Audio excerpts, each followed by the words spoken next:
മകരവിളക്ക് തീർത്ഥാടനത്തിനായി ശബരിമല നട ഡിസംബർ 30-ന് തുറക്കും. ജനുവരി 14-നാണ് മകരവിളക്ക്. 32.5 ലക്ഷം ഭക്തരാണ് മണ്ഡലകാലത്ത് ദർശനത്തിനെത്തിയത്. മകരവിളക്ക് തീർത്ഥാടന കാലത്തെ ഒരുക്കങ്ങൾ വിലയിരുത്താൻ നാളെ അവലോകന യോഗം ചേരും.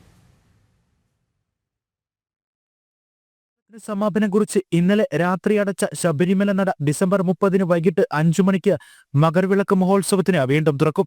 ഡിസംബർ 25 വരെയുള്ള കണക്ക് പ്രകാരം 32,49,756 തീർത്ഥാടകരാണ് ഈ മണ്ഡലകാലത്ത് ദർശനം നടത്തിയത്. മുൻ വർഷത്തേക്കാൾ 4,73,009 തീർത്ഥാടകരുടെ വർധന ഇത്തവണയുണ്ട്. 5,66,571 ഭക്തർ സ്പോട്ട് ബുക്കിംഗ് പ്രകാരം ദർശനം നടത്തി.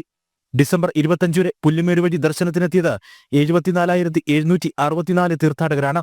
കഴിഞ്ഞ വർഷം 69,250 ഭക്തരാണ് ഈ കാലയളവിൽ പുല്ലുമേട് വഴി എത്തിയത്. മകരവിളക്ക് മഹോത്സവവുമായി ബന്ധപ്പെട്ട വിലയിരുത്തലുകൾക്കായി നാളെ അവലോകന യോഗം ചേരും. ഈ യോഗത്തിൽ മകരവിളക്കുമായി ബന്ധപ്പെട്ട എല്ലാ ഒരുക്കങ്ങളും ചർച്ച ചെയ്ത് തീരുമാനിക്കുമെന്ന് ദേവസ്വം മന്ത്രി വി എൻ വാസവൻ പറഞ്ഞു. ഇനി വരാൻ പോകുന്നത് മകരവിളക്കാണ്. അതിന് ഈ മാസം ഡിസംബർ മാസം 30-ാം തീയതി നട തുറക്കും. വരാൻ പോകുന്ന ജനുവരി മാസം 14-ാം തീയതിയാണ് മകരവിളക്ക്.